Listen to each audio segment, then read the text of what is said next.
Hi everyone, welcome to the 14th session of the Art Lounge Talks. My name is Shant Sabzwari and I hope you guys are enjoying the winters.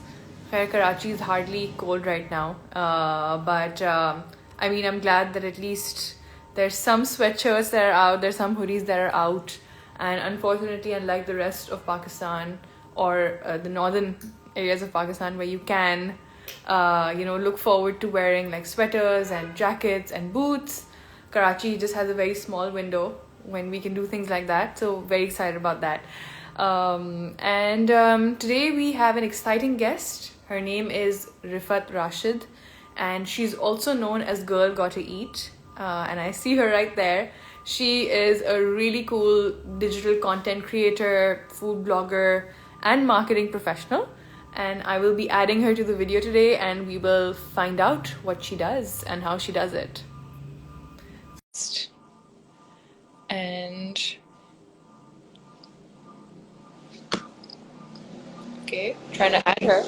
Hello. Hey, Hi, Rifa. How are you? Good to see you I on the other am side. great. I'm so glad to be finally doing this with you after I know. planning it for a really long time. I know. I've waited for this day for months now, more than a year, and it's finally Yes, happened. and I remember we talked about this before you started doing the art live Yeah, sessions. I think I've had these. We have a lot of life discussions about what we want to do next. So you definitely have discussed all Exactly. of it. But like with you, the best thing is that you and I are always on the other side of the camera together because we're usually recording videos either for you or you're taking me for like tastings and then or whatever like random videos of new things that eateries have come up with. So I'm that lucky I person swear. to different. I swear. I swear. Like this is the first time we're talking to each other about this officially. By the way, this is Exactly. like my room. Oh, nice! This is my room. I don't do Awesome. room. I you. But today I was like, it's too cold. Imagine like 25 degrees, and I'm saying it's too cold. But I was like, no, I want to be cold. It Mix. is. So, Yay. Rifat, the start is I'll just give your introduction to Sure. people. For most people know you, but just for the sake of the format, and then we Yeah. will move on. Cool, Okay. cool. Okay. So, Rifat Rashid is a digital content creator and marketing professional who channeled her love for content food into three platforms. The first one is Girl Gotta Eat, where she connects with people on what she's cooking, new food things she's learned, and personal favorites. Then Hungry in Karachi, which she imagines to be a food guide where you can find menus, recommendations, and recipes. And then you have Hot Beverage, which allows Rifa to work with different brands for their content and marketing needs that she can fulfill based on her experience. Her journey to following her true passion is interesting. The love of books got Riffat deeply interested in stories, how they were structured, what was it about them that moved people, and how they began and ended. And while she always dreamt of being an author, she academically pursued an ACCA. Wow, Riffat, because she was also in the idea of being employed. That made me laugh. This line just and how pursuing what her heart wanted instead, she ended up at Zabist for their filmmaking degree, which took her back to fiction writing, narratives, and scripting. And content in the digital age looks different, and so the idea of writing a book was replaced by writing for newspapers, websites, and social media. It took Rifa to the Express Tribune, Food Panda, and startups like iFlix, only for her to eventually create a food content platform that would not just feature her love for reporting and writing, but led to her discovering food and cooking, which is amazing. And to give some context, I got to know Rifat when she was in that stage of her filmmaking degree, and then she also wrote on my artwork, so that's Yeah. how it started. So we Yes. got introduced to the world of filmmaking and art, and then I became part of her food journey, which is Yes. amazing. I'm so glad I did that. I I met you so all I, those years ago. by the way, I just realized our friendship is almost 9 years old. Can you Wow. because I think you Wow. know on my cricket paintings in 2013, right? Yeah. But I met you even before Or that. Did I? You wrote No. on my work in 2012. Oh my god. Yeah. Oh my god. It's been a decade. Been a So day. Oh that's my. pretty cool. You just realized I can't believe Yeah. that. It That's doesn't feel. awesome. Yeah, that's okay. So now, please tell us a little about your educational journey and how important was it to your success? So, like education wise, I did a lot of random shit, and when I look back at it, I can call it like random shit. But at that time, it seemed so important to me to do everything. Like, I Really? just wanted to do science, I wanted to do commerce, I wanted to do maths. I wanted to leave nothing behind. So, I gave like 12 papers, like 12 subjects in my O What? level. Yeah, Oh, I did like maths, math stats, yeah. business accounts, economics, biochemistry, physics.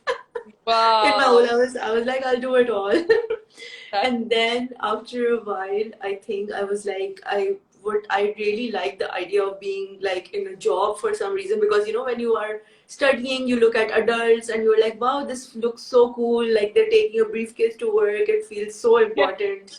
So I was like, what is the shortest way that I can get to a job and feel like that? So, ACC at the time, everybody was like, oh, it will just take 2 years, except like when you get to it you realize it actually it's very difficult to clear, and a lot of people, some people even take like 10 years, 15 years with What? clearing that.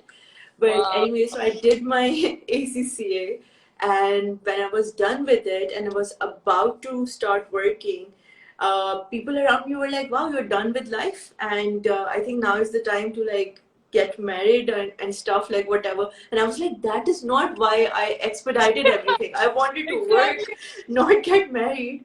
And so I was like, what is the longest educational program that I can find? So I enrolled myself in like a 4 year filmmaking degree, and I was like, I'll do this. And Wow. also like content was something that I always wanted to do because I was always into reading. And I remember the first time we met, we actually spoke a lot about Harry Potter, Yeah, and of course. I saw the books at yours, and Yeah.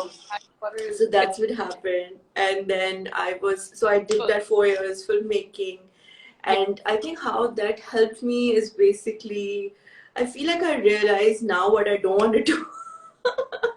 And you know what?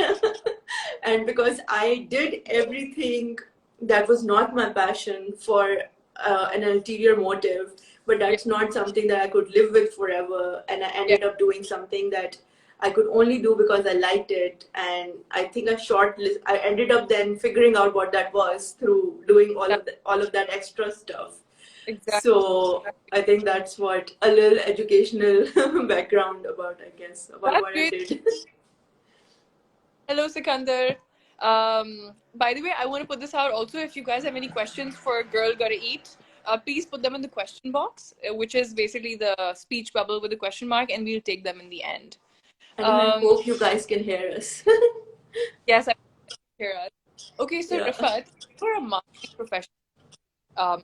How did that equip you with the skills to what you do today, and why did you leave that profession? So I think the first thing that it kind of taught me is the discipline end of it, because I think when you are a creative, your work is revolves a lot around what you're feeling, what you're motivated by, what you're inspired by. But there are Yeah, some days where you don't feel like putting in that work, where you don't feel inspired, where you don't yeah, feel like you just want to do anything. And then I feel like the job aspect of it, like being in a 9 to 5 job initially, even though marketing is still a creative field, it kind of helped me with, just finding a discipline to it, like doing it every day, regardless of what you're feeling. And I think yeah, second aspect was how to communicate with people when you want to disagree, or how to communicate with people who want to know what you're doing.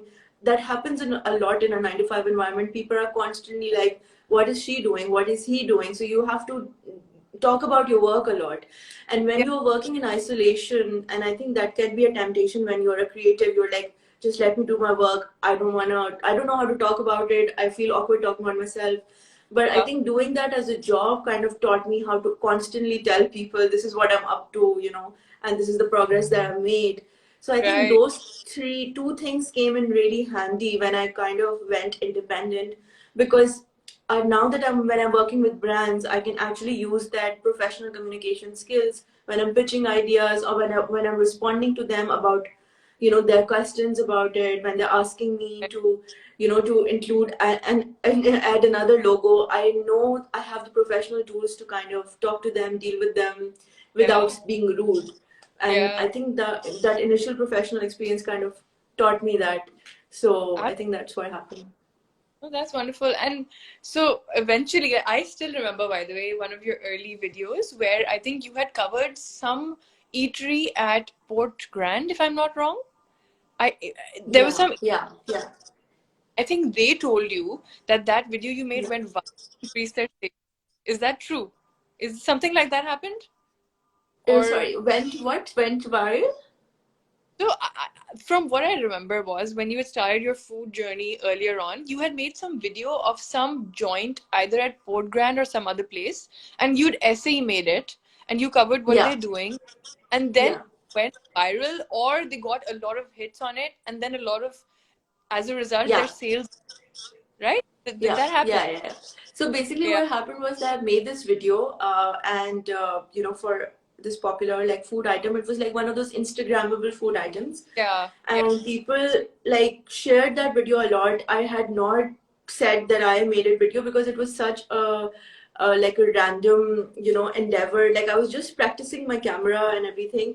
I don't know, somebody paid me a compliment. I'm just gonna Oh, yes, yes. thank you, That's Aisha. like, So I was like, so yeah, I didn't put any name or anything on that video. But like that video got shared a lot, and this friend of mine shared it with me, and she was like, check this video out. And I was like, oh, I made it. And she was like, there's no way you made it. It doesn't have any proof that you made it. And I had not done any video work before that. So I was like, no, I absolutely did. So yeah. then basically I started putting Girl Got Eat at the end of every video because I was like, I really want it to say that I did it because apparently nobody believed me at the time. Imagine.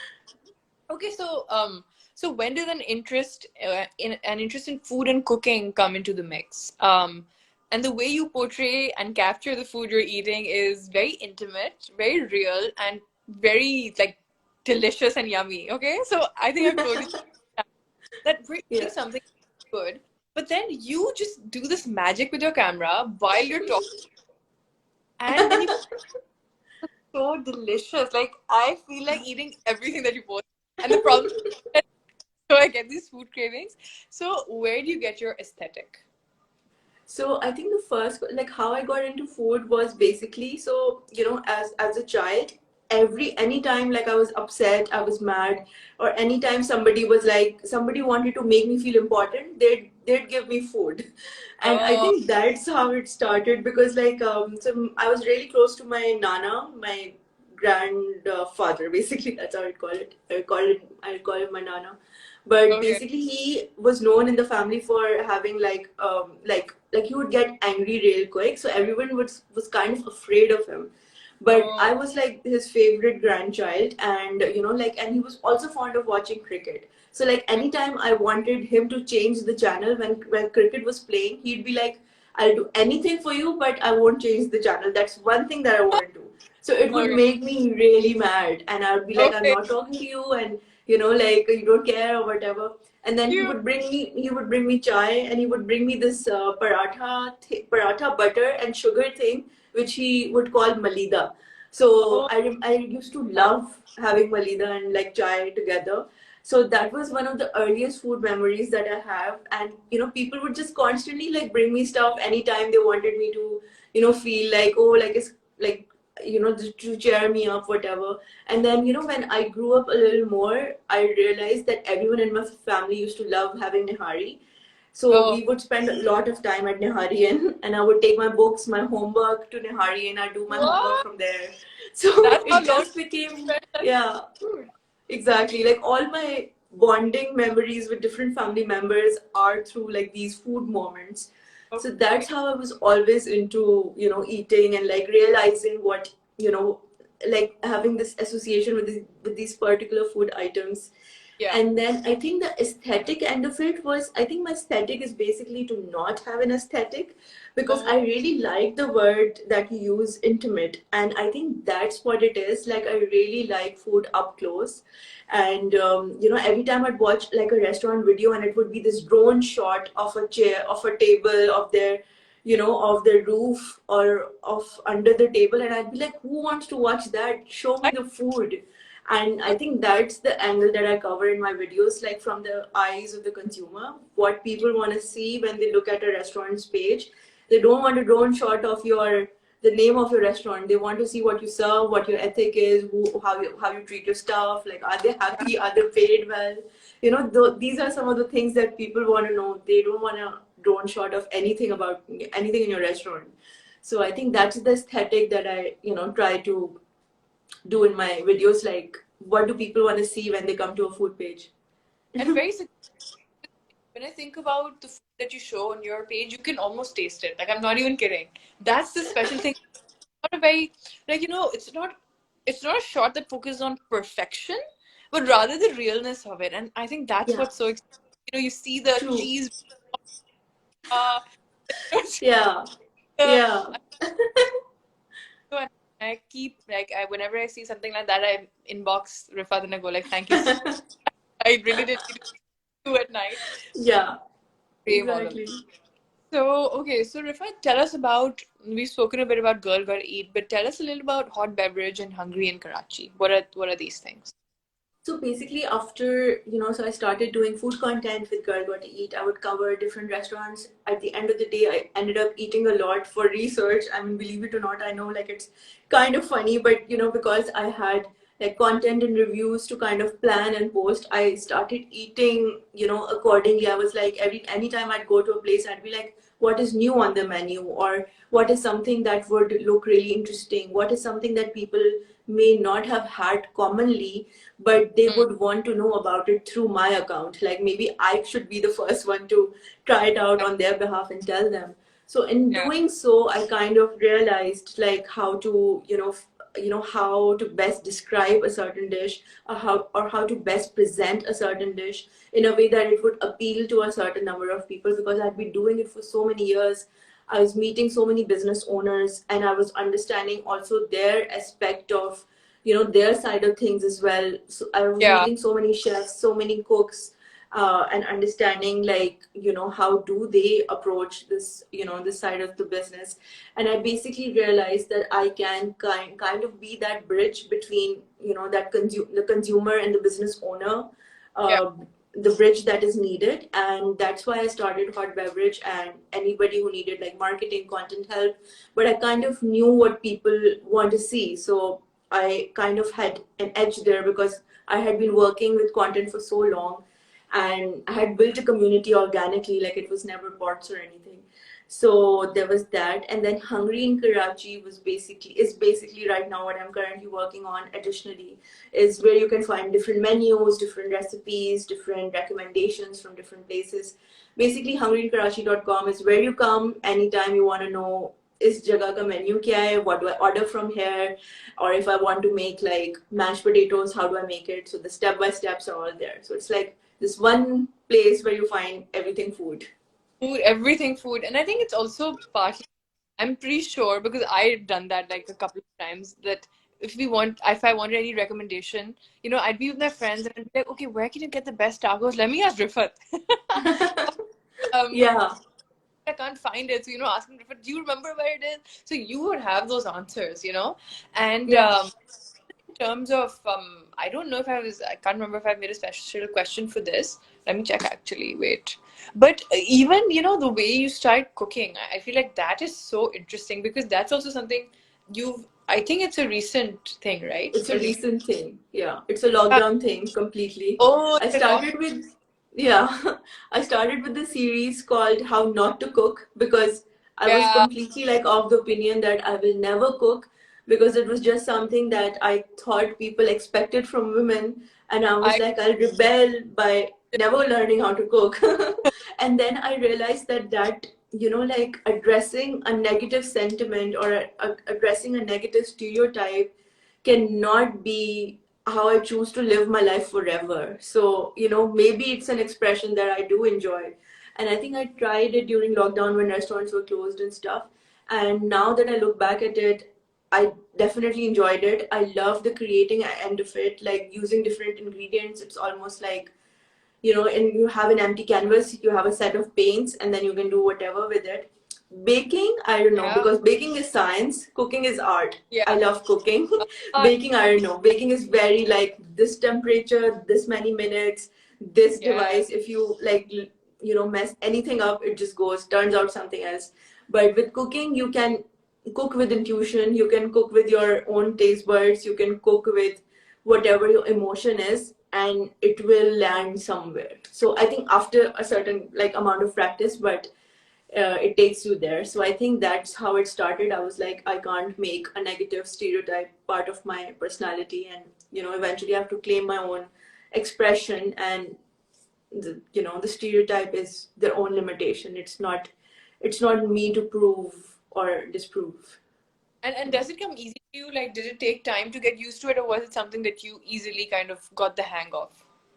Cooking, I Cooking. think, cooking, I still wouldn't call what I do cooking, but because It because is? what I started with making were toasts, and they were very easy to kind of like assemble, bake. Like I would think about what toppings do I want. Like, so it started with something like super assembly and super like craving based, like what am I craving right now, and I took it from there. So it wasn't difficult because I was just letting, and I didn't start with meat. So it didn't have chicken, didn't Right. have beef. So I think Yeah. vegetables are like easier to play around with, because even if they're like a little uncooked, it's safe to have them. So yeah, so that's what happened. Oh, we That's have a good. question about you, Shanzit. Marial's like, what about you, Shanta? Are you cooking or baking person? I have an embarrassing answer for that. I'm neither. I can and But you made brownies with me. oh yeah, we did. Remember, Rifat, that was fun. Yes. I can cook with And Rifat. recently we made chai together. I can. So four things. Yeah. But Exactly. no, but that's good. No, I've seen your cooking evolve. I mean, I would consider it proper cooking. You make so many different kinds of pastas and toasts, and you make things that people, see, that's the thing. People do cook and it's wonderful, but what a lot of people want is to fulfill their cravings, and you give the solutions for that. And I feel like your recipes are also kind of relatively easier to make. कि इसलिए ऐसा कि इतना ज़्यादा Yeah, science नहीं. It looks delicious and it tastes yeah, delicious. What's important. yeah. They're very beginner cook relevant. Yes, Yeah. and I think that's great. So your website, is it hoping to launch? Is it already launched, or are you hoping to launch it soon? Your website. Yes, it is live. I'm just working on making it better and better. Like, I feel like it's like arranging your cupboard, like you take all of the stuff out, and you think, yeah, I'll just like end up doing it in a day. And then the more you arrange it, the more it gets disarranged, and then you're arranging it more. So I think like doing a website is literally like arranging your cupboard. Like it's a process. So Yeah. it is live, all the information is there, but in my head, I am constantly thinking of what could I do additionally to it. So like I'm in the process of, oh, maybe I should add this feature, maybe I should add this category. So like I'm constantly like adding stuff to it, but it's fully live and you can use it to see menus, recipes, recommendations. But I'm constantly like, oh, maybe do I add a new series about, like right now I'm just thinking about, do I add the series called The Best Thing I Had Last Week. So like every week I add basically this one really good thing that I had. So I'm thinking of adding that series. Every time I'm like thinking about what new addition could I make. Yeah. But it's fully live right now. And I'm sure soon it will be like go-to place for everything, for all the answers. So I hope so, inshallah. by the way, we got an amazing question from Mayo. May_yo to us. Are you guys in college or graduated? Rifat, isn't that a big compliment? Because if people I knew swear it makes is that how Shazad Roy feels? want to know how long ago we graduated from college. Yeah. And Is that yes. is that is this how Shazad Roy feels every time somebody Yeah, like compliments him about yeah, him not aging? yeah. Oh my Okay, god. Thank you. We are fully graduated. I feel like it's been a while. tell you when. Okay. Yeah. So, what does it mean to be a digital content creator, and roughly, how many hours of work a day does it entail? So I think the best part about the fun part about being a digital content creator is that you decide your own hours. Some days it could be like 4 to 5 hours. So like days where you're editing and stuff. On days when you're shooting, a shoot typically takes about an hour or two. Mm, And on an average, if you're neither shooting or nor editing, you roughly take about 1 or 2 hours a day to kind of plan your calendar, maybe plan whatever you want to try next. yeah. So like I would say that it's pretty flexible. The only thing is that you constantly somehow are like, it's not a defined 1 hour or a defined 4 to 5 hours. It's like the thing is just going in your head all throughout the day. Every time you see something interesting, you're like, maybe this should just go into part of Yeah. my, like, the food I need to try next, or like need to review next, or need to film next. So it's constantly like, it's a lot of like conceptualizing. Like it's almost like planning a picnic every day because you're like, Yeah. what do I bring, who do I call, like who, like how, what should it look like, and what will I be wearing. So it's a lot like that. Obviously there's a work element attached to it, which is like the technical skills, which is like filming, editing, obviously planning how to frame it in a way where it's interesting to people, or pitching, talking to people, obviously, and then that's another thing altogether, Yeah. explaining the idea to someone, because if you're working with someone that has to come in. Yeah. But Yeah. essentially it is fun. Like I won't lie, it is fun. I'm sure it's fun. And the thing is, Yeah. I think it's probably flexible enough, kind of like what I do also, where you Yeah. can make, right? You can Yeah. do something, you also then come back and complete it. So it's not like a defined time, Yes. unless Yeah, it's not like you execution, that cannot and stuff. move from your table if something's not done. Yeah. Or the boss is going to Yeah. go like, oh, Yeah. cute arrow, talk Yeah. about Yeah. yeah, or it depends. Yeah. Yeah. So, Asha, I've also seen that you've done a number of, a lot of branded content and collaborations, right? So, A, how does that work? And do you feel like it ever limits you in terms of your creativity? So I feel like when I was starting out, I feel like I was so excited about the idea that I could monetize food content in a way where I don't have to show up to a 9 to 5, and I Yeah, could still make a living.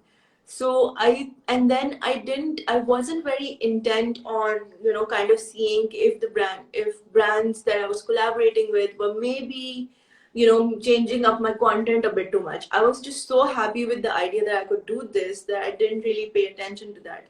But after a while, I realized that, oh, like my videos are changing a bit too much. Anytime people see my video, maybe they're seeing a little bit too much of too much of an advertising element attached to it, and it's not really delivering on the food that they come to see. So I think that's when I started thinking about having my own vision, and kind of realizing that the community that I have follows me for that and not for the brands that I work with. And then I started maybe, having this conversation with them every time now that I work with them. I'm like, okay, no, I'm listening to your idea, of course, like I'm receptive to it 100%, but this is also what I think, this is how it would look.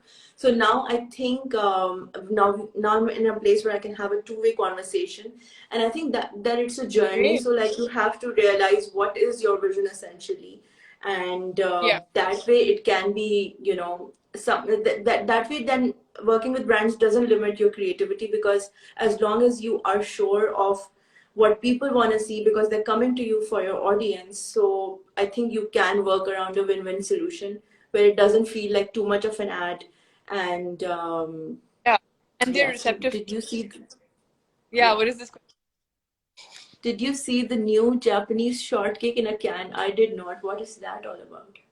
Yeah, I must Google this the minute we end this Instagram live. Maybe both of us can go try it.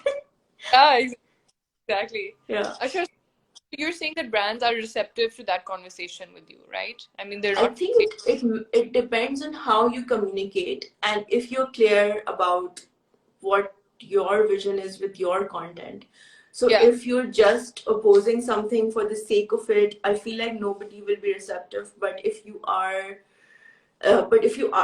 can explain with logic, and if you can explain with examples, like maybe you did something differently in the past and you have some results to show for it. So if you're showing examples, maybe that kind of makes it a bit more, likely that they listen. And then, the content overall can be something that works for them, works for you as well. Cool, cool. Okay, so Rifat, can you tell us about some common misconceptions regarding content creation? I think a common misconception is that, everyone does it for free food. And the minute, another misconception is that the minute you get free food, you just lose all sense of judgment. You are like, oh my God, this is everything.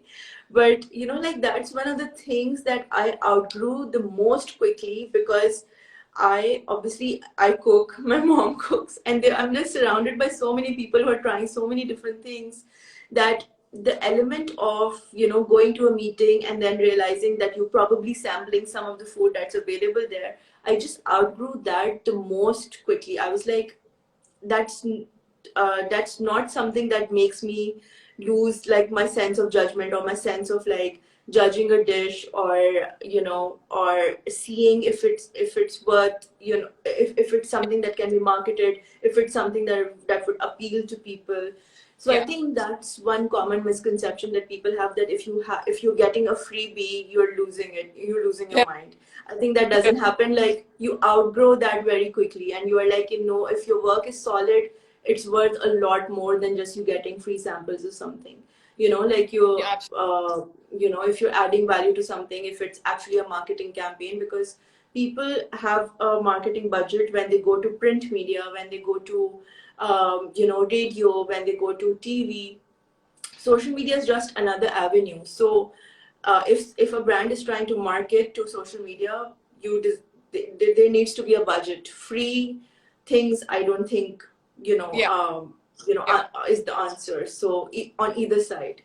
So I think that's one misconception that people have. I think if you're a professional, you are not into the free stuff as Yeah. people think you are. Yeah. Sure. I also feel maybe sometimes it also kind of depends, because you are very authentic in terms of your reviews and whatever you put up. Yeah. But it's also that Yeah. there might, well, but I'm sure others can tell as well. कि वो फिर they're all about the, okay, if they're paid for it, then they will write something good, even if it's not that great. But I guess that sort of thing we feel, people are Yeah. not. And also, like, I think there is this element of disclosure as well. So I feel like in the field of content creation, Yeah, anytime that you are, putting up branded content, I think a disclosure that it's a paid partnership needs to be there. So because every time you're reading a newspaper, you see the ads very clearly, and you see the news items very clearly. You're like, okay, this is the news, this is the ad. So you're able to exactly. differentiate between what the news is, which is facts, and what is the ads, which is promotion or advertising. So I feel Exactly. like that's the same thing with content creation. If you're labeling it, people are able to see, okay, oh, this is in partnership with a brand. The messaging might not be from the content creator. The messaging is probably the messaging of the campaign that they are, in partnership with. And if there's no disclaimer, and if then it's probably coming from the content creator, it is their own personal views. So I Yeah, think that is why disclosures are important as well.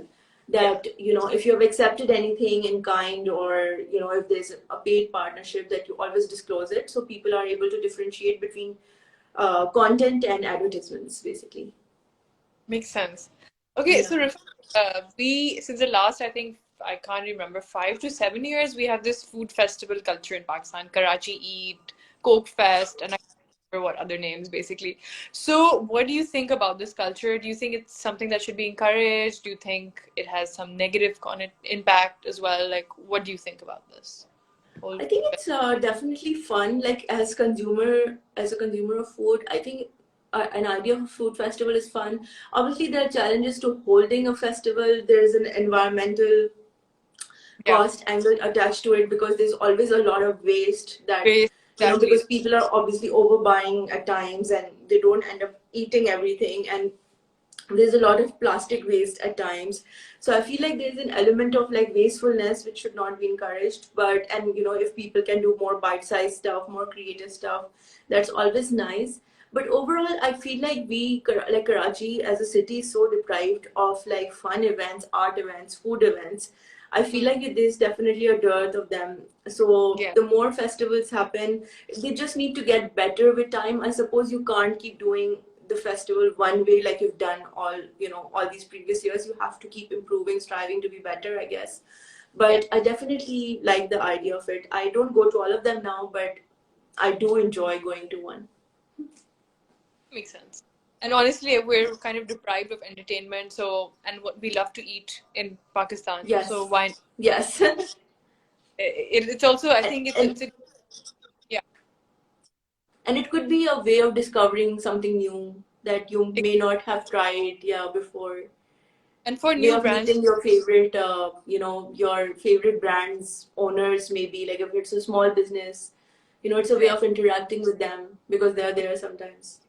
So Absolutely, yeah, yeah. Okay, so Rifat, yeah. in today's day and age with social media, etc., there's a whole new world out there in terms of making money or being able to, earn from different sources. And there are many people who are looking for new income streams. So you are like a pro at like content creation, and you know this world inside out. So what are new avenues of monetization in terms of content creation? So I feel like one like main avenue is obviously like ads, and that is something that if you have a certain following, then and if the following is like authentic, like as in you haven't bought it, it's not fake, Mm. it's relevant, then an avenue of monetization is when a brand wants to basically be like, okay, your audience is probably relevant to to the demographic that we want to target through our campaign. So one way of monetization is our ads basically. But then there are other avenues as well. So for example, there's affiliate marketing. If you have a website, you can probably earn through Google AdSense as well, which is basically if you have a certain amount of readership, so you can earn through like Google Ads basically. Then there's a way that you can do content in partnership with someone. So for example, if you're doing recipes and if you're featuring using a brand in it, so there is that um, stream of income as well. And yeah, and then you can create content for other brands and companies. So that is another stream. And if you have a skill, you can monetize that as a as an additional hustle or as an additional job. Like if you're a really good editor, you can do it for other people. So who There's are so struggling with video editing, so that could be another way of monetizing. absolute great. Sometimes like, I mean, I think a lot of people are looking for new things. I think it's also perhaps YouTube has so many answers for us. So if we're confused about how to, get into this or how it works, because when I hear Yeah. terms SEOs and like I don't even know the terms, I'm like, oh my God, Yeah. this world out there is very confusing. So, but even for Yeah. me, for example, I love to grow the Art Lounge talks, but I'm not sure how to do it. So maybe I'm going to take some advice from you. You Yes. know, Awesome. Yeah. a Cool. bigger reach. So it's pretty cool. Yeah. Okay, so what would you say to people who don't consider alternative careers like yours to be important or valuable? And I ask a lot of artists the same question. I think it is what I say to them, but I don't really say anything to them because the thing is, it's a matter of discovering the world. Like I feel like some people may not be as open to, finding what's happening right now because they've seen things a certain way and maybe they're good with that, which is fine also. Like that's also fair. I feel like there's a certain capacity to like how much you wanna make available in your head. So it's fine if you want to protect your headspace and be like, this is my world, this is what it is, I don't accept anything else. I get it. But at the same time, I feel like if you are somebody who is in a non-traditional field and if you are meeting people like that, I feel like it's important to have faith in yourself, it's important to have conviction in your work, it's important to make your own passion and your own enjoyment that comes through your work your Yeah. primary, sources of fuel, and kind of keep Hmm. going, because initially it feels like nobody takes us seriously, but 2 years down the line, 4 years down the line, 5 years down the line, you do end up like somewhere, you do figure out all your answers. And I feel like you take it one step at a time, and results also come to you one result at a time. Like it's very easy to expect everything to happen for you at once, but it happens step by step. uh, Exactly. like which is and it's the same case with your efforts as well. You can't do everything at once. You can probably focus on one problem at a time. So just Correct. keep doing you, and it does materialize, because the world is changing so very, very fast, and there is room for everything, every idea. In fact, the more unique and unusual it is, there's actually higher chances of you making it, so to speak. Absolutely. I think the people are kind of like looking for different avenues. And an example of it, I think, that's coming to my mind is actually book talk. So on TikTok there are like different communities. So like Mm-hmm. if it's a food community, it's called food talk basically, and Yeah. if somebody's making videos about books, it's called book talk. So Hmm. when Instagram basically became really popular, I think it killed bookstagram, because people would do good book reviews, and then Right. people started making videos, and then the book reviews kind of fizzled out. But now they're making a reappearance on TikTok, where people are doing book reviews, and now you can monetize it, and it can become your brand, so to speak. You can become known to do book reviews. So like, even though like in this day and age you probably go like, what is the scope of reading or reviewing a book? Apparently there is scope now. So you just Wow. have to stick to your niche, and it can materialize into something. Are you You on never know. TikTok? Gonna think about being on I'm TikTok? on TikTok. I'm on TikTok. I feel like you can't ignore it. The only thing is I struggle with it, because there is a learning curve to it. It's Yeah. actually a lot of like effects and like music and duets that I still haven't figured out how to do. Riffat, who knows? I mean, so you're on it. That's what you're saying, right? You are on Yeah, it. I am on it. I'm sure you've heard that girl who went viral, the dance. Did you hear about Yeah, that girl? yeah, yeah, So yeah. I true or not, but my mom said me she's earned a crore. Is I that have possible? no idea. I I mean, have for no idea. the last few Maybe. days viral, she earned a crore, and Oh I, wow. I'm a little confused though, and this is deviating from it. So can you just make a channel on TikTok, and then if you go viral, you just earn automatically? Is that how it works? No, no, no, no. That's not how it works. Unless somebody is like collaborating with you on something, I don't think you can earn through views at this point. There. Yeah, that's wondering because how did she just earn a crore by No, no, being no, one? no, no. Unless like a TV channel or something paid her for to show her, like, to play her Yeah, video on the channel. okay. I don't know. I don't think so, because she did come on a TV show, so I'm not sure. Yeah, morning show. I saw her on Yeah, morning show. yeah, yeah. But I doubt they paid a crore. Oh God. Yeah. Um, so Rifat, you have been working for many years now, and you've probably had to deal with a lot of different people. Um, and you've had many different experiences. So can you tell us about any strange or funny or ridiculous incident you may have had working in your field? Or maybe clients or somebody that acted weird with you, or crazy demands, or unreasonable, or whatever. Open-ended I question.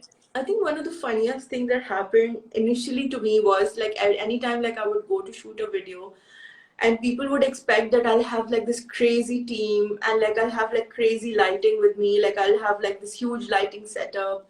Because anytime like you see a video, and if you are from the traditional industries, you're probably used to seeing like a gaffer who handles the light, used to seeing an assistant director, a producer, you're used to seeing this whole production crew. But Yeah. obviously internet has changed that as well. Now everybody's kind of shooting, editing from from the phones. So I think initially that's something that happened to me. Like somebody would like ask me to do a video for their brand after seeing videos on my on my feed, and I'll be like, sure, and then we'd like talk about it, and I would show up, and they'd be like, okay, so where is your lighting, and where is your where is your crew? And I'll be like, I Yeah. am my crew. I am my like, this is my I'm equipment, this is how I do it. So I exactly. think that used to be really funny. It was like a culture shock, but now it's pretty normal. Like this was like 4 5 years ago. I remember actually shooting a video for McDonald's, and they were like, "Wait, you showed up by yourself? You're the one who's going to shoot?" I was like, "Yeah." And then obviously when the video came out, they were like, yeah, it's pretty good. They proved it. So, Yeah. but it's just that it doesn't fit their. It initially didn't fit the idea of what video production, Yeah. the idea of video production basically, which they associated with having a huge crew, a huge setup. But Right. Of course. yeah. So it just How depends on, I think, skills, or and not even skills. It's just like changing times, changing technologies. There is a quicker, faster, exactly. more portable way of doing everything. And even the So effect. So TikTok, but I've seen some stuff. And I mean, just the fact that this one app allows you to make such complicated and crazy videos with such effects that you would otherwise have yeah, had to use such bigger programs and learn. अब 2 minute में वो चीजें हो जाती हैं, and it's amazing. It's also very interesting to see like how TikTok type yeah, apps have a reach in the rural areas also and smaller towns. So you see such funny videos, and then yeah, it also gives an outlet to for their own creativity. वरना उनको तो नहीं ये chance मिल रहा था, yeah. right? Pretty cool that way also. Exactly. Yeah. True, true, Okay. absolutely. Asha, so Rifat, can you name some Pakistani restaurants or businesses whose food and work ethic you really admire? It could be small ones as well, home chefs or unknown I ones think the also. food that I really like from like my top three food places have to be like, I think Test Kitchen, has to be Mm. Pomo, and has to be Adobo. So like something for Oh, tacos, something for pasta, something for bread and dessert. So that's like my yeah, top three. And in great. terms of ethics, I feel like doing like generally doing any business in Pakistan is kind of like very, I Thank you, feel like it's Muhaddisa. very different for different people. Some people start off with like a lot of capital, they have a lot of family support, a lot, and there are some people who are doing it all by themselves. I don't think I can probably comment on who has a great work ethic. It's just, I think it's just very varied. Like the backgrounds of like different businesses is very varied, and I think I've yet to come across that perfect business that is super like Yeah, good with the yeah. food and good with the ethics, good with like customer service. I think that's yet to happen. But Okay. in terms of taste, I really like Test Kitchen, Pomo, and Adobo. Okay. Wonderful, wonderful. Okay, so Rifat, what or who are some of your inspirations? So basically, like in any field, often people have, mentors or bosses or people they look up to for advice, or even if not advice, just as inspiration. So do you have any such people in your life who are your Oh my inspiration god, that's or who you actually a very good question. That's actually a very good question. But I feel like there isn't one, but I go? consume a lot of like content. Like I'm constantly like watching people talk about their work. I love listening to people talk about their work. I think it doesn't have to be with food. It can could be anything. There's just something that happens when people talk about their processes, and I think that Mhm. is that's what like really inspires me. And I think especially like when you are a creative, there are such limited opportunities for you to talk about your process. It's very kind of can be very isolating. Yeah. So I think I really enjoy watching other people talk about it, and because it just makes me feel like a little less, alone, kind of. So I and it's that is kind of like really inspiring, and it kind of motivates me. And how people basically whenever they're launching something, how they plan out their marketing strategy, like how they kind of go about launching something. Like I really look at it pretty closely, like the customer, like the journey that they take people on. Do they do a pre-hype? Like how, what kind of words do they use? Is it sudden? Is it a surprise? Is it like long drawn? So I really look at that, and it really fuels me creatively. That's amazing. So where do you watch these people talk? Like on Instagram or YouTube. YouTube? YouTube. YouTube. Yeah, Okay. yeah. It's I feel like like talks. YouTube is my new Netflix. Oh, same by the way. Yeah, I've always been a YouTube person. YouTube. exactly.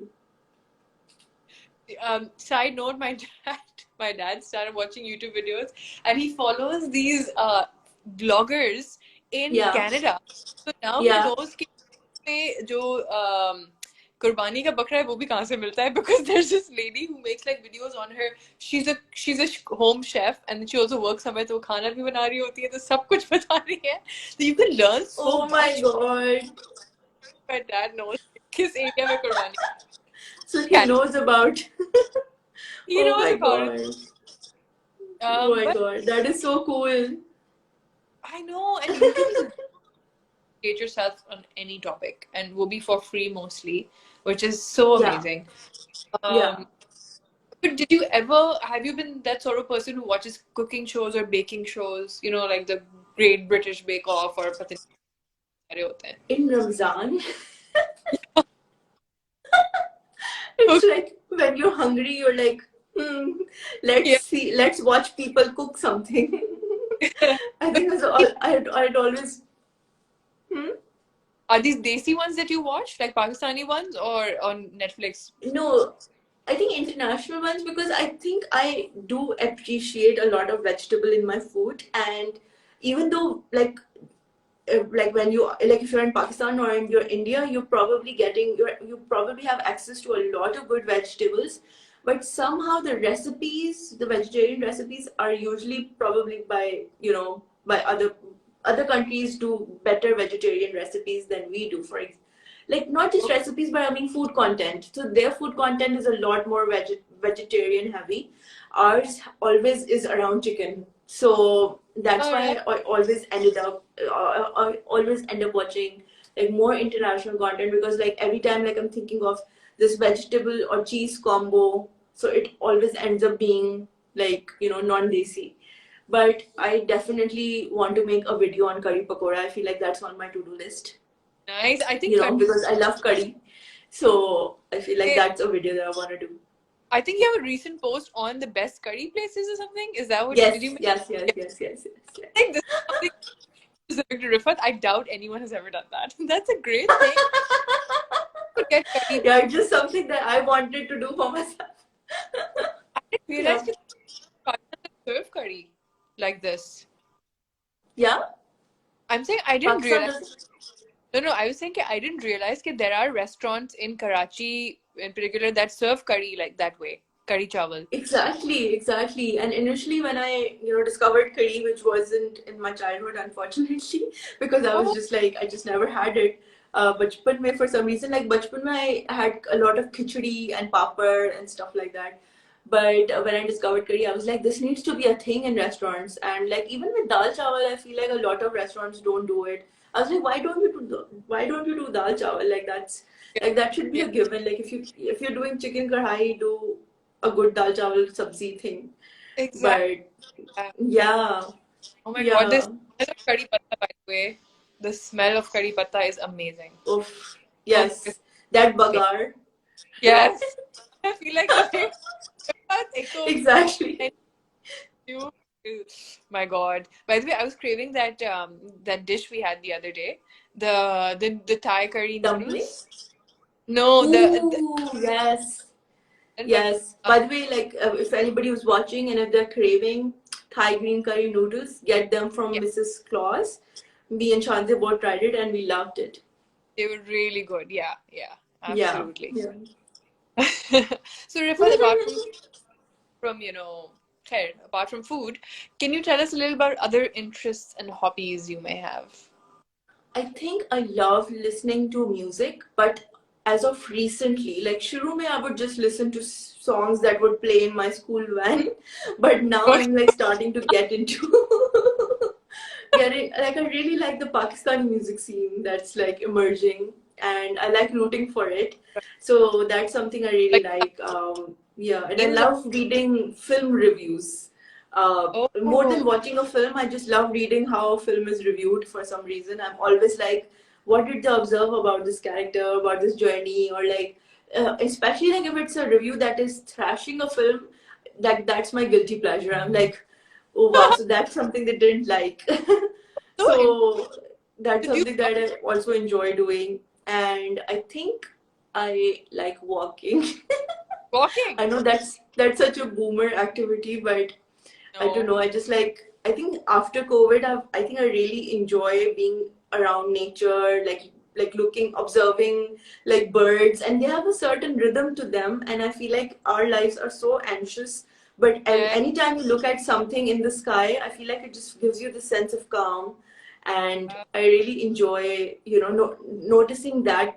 Anytime I'm like anxious, and like I'm like, all of these people are like they have their own rhythm. Clouds have their own rhythm. They're like just like floating by, So why are we so worried in our heads? That's such a great So activity. yeah, But I feel literally, like that's I'm one of trying my favorite activities. that. By the way, it's not a boomer activity. It's totally like it's become a millennial activity. Also, I just realized Yes, this. we I reclaim it.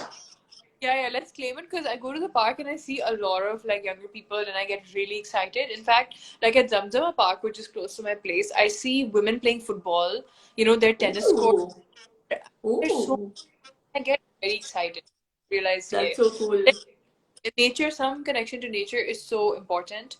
And before Yes. talking about movie reviews, and I was thinking, do you actually end up watching the movies that you read about as well or no? I think recently I haven't watched a lot, but basically when I was studying filmmaking, I Yeah, would watch a lot of movies, but they would also teach us how to read the movies, like how to observe certain things, how to look for symbolism. So I right, think that kind of got me a lot more hooked into analyzing movies rather right. than like watching movies. For some reason, I don't watch them a lot anymore. I watch YouTube, so that's why. But Oh, I love reading film reviews. oh, that's cool. Yeah. Okay, so Rifat, and before we move on to the rapid fire, my final question to you is that Rifat, were you born ready? My only answer is, if you know, you know. And Shanze knows. Oh no, I Oh my god. just please go to Rifat's profile and find what I'm talking about and find out whether Rifat was born Yeah, ready. the answer is on my profile, but I hope you don't find it because. Oh my God, it's too funny. Yay. But I swear. it must be fun being a part of. Okay, so I'll just tell everyone. Rifat was part of a campaign which was by what was it? Nor. Nor, where Nor. she had Yeah. a bit of acting as well. So that must be an exciting part. Yeah. Or, And है then ना? there was this line. Yeah. Go like, she had to open a door and go like, no, and then some voice asks her, Rifat, are you ready? So Rifat opens the door and her hair's flying back. Like, I was born ready. Yeah, that's I exactly what it is. Oh my please god. profile her acting skills also. Multi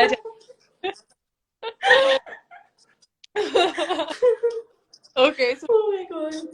rapid fire. And I have totally not ripped off this name from anywhere else. So just like one line answers, okay? Okay, so Rifat, if Okay. you as someone else for a day, who would you be? I think I would like to be Taylor Swift. I think like I like how she has really found a rhythm to like whatever is in her head, she's able to turn it into a song, and it's able to receive that kind of critical acclaim and Yeah. love from people. So I would like to be in that, space where anything that anything that's in your head, you're able to translate into a final product, basically. Oh, okay, yeah. By the way, someone's telling me that my voice is breaking. Can everyone feel that? Rifat, can you hear me clearly? I think it is breaking a little bit in little bits and pieces, beach mein. Oh, no, okay. I don't know why this happens. I hope it Hmm. doesn't happen anymore. But you can get the gist of what I'm saying, right? Yeah, yeah, yeah. Okay. Okay. Sorry, I don't know what to do about that actually. But okay, Yeah, it's Taylor just Swift. Yeah, internet. yeah, I know internet. But Taylor Swift. Okay, fine. Now, food you can eat every day. I think like everybody would laugh at me, but I've been having pie every single day. Like I've had pie every single day this week, and Wow. that's something that I can have And every day. I know it's very intense, and I can probably have like something else every day as well. But right now, it's been pie for me. okay. And you don't mean apple pie, you mean literally the desi pie. The desi pie, yeah. And like my mom makes paratha, and we've been getting this pie from this place, and we've meal prepped the pie basically. So every time I come home, like my mom has like paratha and pie ready for me, and I've been having it Wow. every day. Wow. Yeah, which is very That's intense, but it's just that weather. true Desi person. Yes, Okay, so Rifat, a dream you have with regards to your career. I think that it being global and Yeah. it's still being fulfilling and fun for me. Okay. Like to That- achieve that scale, but for it to be still be fun and fulfilling. yeah. Yes. Okay. Awesome. How do you overcome creative block? I think by staying with emotions. So I feel like blocks happen when your mind wanders to expectations, but you Oh, have to bring it back to what you're feeling about something. And the more you stay with your emotions, the more you're inspired, the more you feel free to create anything at all. There's no wrong thing when you are with, like, nothing wrong can happen when you're feeling something. But when you are thinking about yourself from the point of view of expectations, everything you think of is wrong, or everything you think of is not enough. So I'm constant. So it's always like bring yourself back to how you were feeling about something when you started, or at when you started your day or when you started your journey. So I just bring it back to that. Rifat, that's very powerful. I could remember Oh, that. thank you. No, seriously. Oh God, wow. So whenever I'm like, I don't know what to do, I should tune into my emotions. Profound. Yeah, yeah, just what you feel. Yeah. Yeah. How did you realize that, by the way? Is that something you read somewhere, or you really? No, no, I really practice it because I realize, like, when you think about what's making you anxious, and it's always like how other people will perceive something you do, and Yeah. then when you think about what makes you happy or inspired, it's always an idea that came to you from within you. So I Yeah. think anytime you have to feel less anxious, you just have to go to that place where you were just thinking, listening to yourself, and you were just listening to what you want to do next or how you feel about something. And I feel Yeah. like that's a very non-anxious, non-judgmental space, because in your head you're like, oh, that's what I feel like doing. So that is a very happy, excited place to be in. So That. I feel like that way you can overcome any negative and anxiousness that you're feeling, because that I turn to that often, like. And you have to, like, especially like with content creation, it's a very public facing, kind of a profession. So it has to you have to strike that balance by listening to yourself a lot, as ironic as that may be. Uh, words of wisdom. Like I'm not even kidding. That's true. Oh, I'm glad. Yeah. Okay, so Rifat, who is your current favorite new Pakistani artist? And by that I mean like singer, I musician. feel I really like Natasha Noorani, and I really like Manu from the cinematic universe of Hassan Rahim. So I feel like the cinematic, I feel like he has a cinematic universe, like artists he collaborates with often, and Yeah, Manu from them is like I really like the music of. true. I feel like it's not very toxic masculine, so I really like that. That's true. That's true. And I'm Yeah. pretty sure Natasha Noorani like become really popular because I remember her from when I'd never met her, but I Hmm. remember her music meet is something that she came up with, Yes. and us waqt Yes. music I think wasn't out there, but now she's out there, which Yeah, yeah. And and like it shows that she's had that discipline, like we were talking about how if you're an artist, you don't necessarily feel like being consistent. But I feel yeah, like if somebody's made it to this far, to this point, they've probably kept at it when there was no accolades around. So I really exactly, admire that in an artist, because they kept going yeah, when there was nothing. yeah. So Yeah. that's again Yeah. something that if you guys are stuck somewhere, just stay Just persistent keep and going. Yeah, your just keep going. time will. Okay, what is your pet peeve? Something that annoys you. I think people who judge other people on surface level things, like it's 2022, just give that up already. Like I feel Yeah, like that was so like school, where people were like, "Oh, you don't have this phone, or you don't have this bag, or you don't talk like this," and that, like, I just feel like that's just so not on anymore. that's it should just be for who you stand for. Don't judge people for like these surface level appearances, or like what you can buy, or like who you hang with. I feel like that's so weird. No, Exactly. yeah. True. Yeah. And Rifat, what advice would you give your younger self? I, I want to say do not give 12 papers of O levels.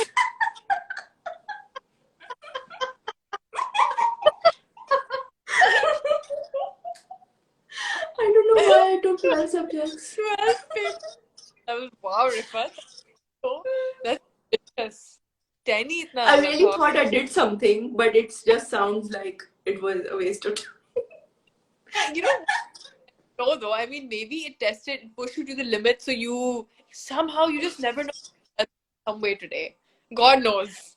Yeah, God knows. But Maybe there was some plan to it. But I think that's one advice. that's okay. Cute. Okay, what scares you?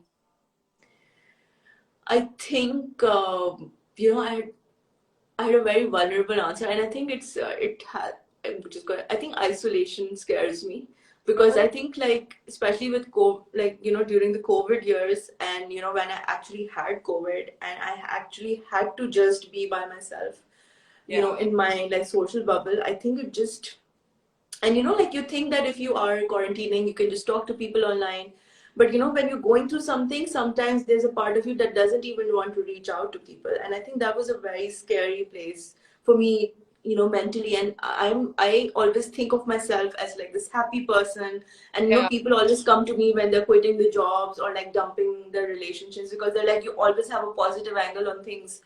But there are times when you cannot out positive your, yeah, sometimes your emotion. And I yeah. think that was that scary moment for me, and I think Wow, that's what scares me. wow. Waited for those 2 weeks. Was it a 2 week Yeah, stretch? the Yeah. two the 2 weeks, but I actually I ended up doing it for like 3-4 weeks, because there's a Oh, period where you're like getting tested, and then there are other people in your house who probably have it, so you do like almost like 3-4 months to give it that. And it was like in the initial variant, so the quarantine days were actually longer. Right now it's like shorter now, I think. yes. Wow. Yeah, so it was pretty scary. I'm sure. I'm sure. Rifa. Yeah. Okay.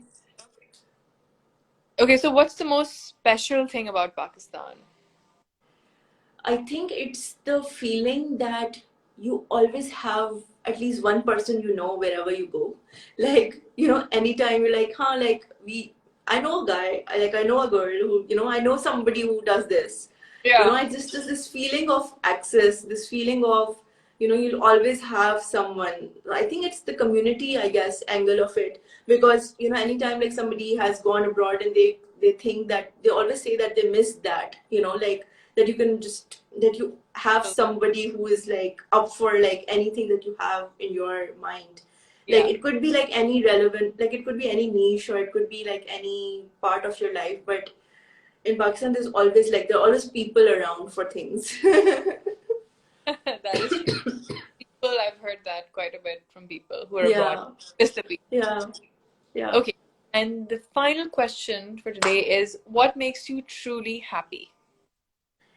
I think what makes me truly happy is like, I think a conversation where somebody's like, it's like when it flows, and like you're almost looking at each other and you're like, oh same, you think that too, and I'm like, and the other person is like, yeah same, I do that too. And I don't know why, like a stimulating conversation is just like gets me excited for like hours, even after it's ended. I really enjoy that, That, like, and like obviously there's food that makes me happy. And I think seeing people who are really honest and authentic do well in their lives, that makes me really happy, that makes me feel really good. I really enjoy seeing people who are honest, who are talented, who are passionate, do well in life. So I feel that's like, Rifat, because you're from other people's happiness, and that's lovely. Yeah. oh, thank you. Yay. They're a bit insecure. They actually feel the opposite. That if anybody else is succeeding, they take it personally and they see it as competition. But it takes Hmm. a special person or someone with a generous heart to be able to find happiness. That's so Yeah, I nice. feel like happiness is contagious and That's so nice. thank you so much for having me. No, I am really, really excited, Rifat. Honestly, I remembered right now as I was talking to you how we were in a car together one day coming back from some place, and I was telling you, Rifat, I really want to start these. I like talking to people. I want to start something where I, talk to people from different careers, and you were like, yeah, Shanti, just go for it and stuff, Just and go for it. it happened, and you're here, so I'm so so happy. Yes. Thank you for being a Yes. part, and I'm very Thank proud you. all that you've done. I'm glad to have been a part of your journey since 10 years. I still can't believe it's been a decade. Like, time, Yes. how can it Yes. be 20? I was probably 10. Okay, I'm Oh just my kidding. god. There's so much more to come. And, Yes. I wish you all the best with hot beverage Thank you, and Amigo also Karachi. Karachi and Girl Gotta Eat. I think they're all Thank really, you. and to everybody who's watching, please follow all of these. And Oh, thank you. I'm gonna put this up on my Instagram and also on YouTube, and I'll put in Rifat's link so you guys can follow her. Oh, Rifat, this has been amazing. Take good care. It's 11:11, by the way, so we're ending it on a Oh very wow. On a good note. the beginnings. Take care, and I will Take get care. the food adventure. Alright. Bye, Rifat. Bye. Thank you. Bye.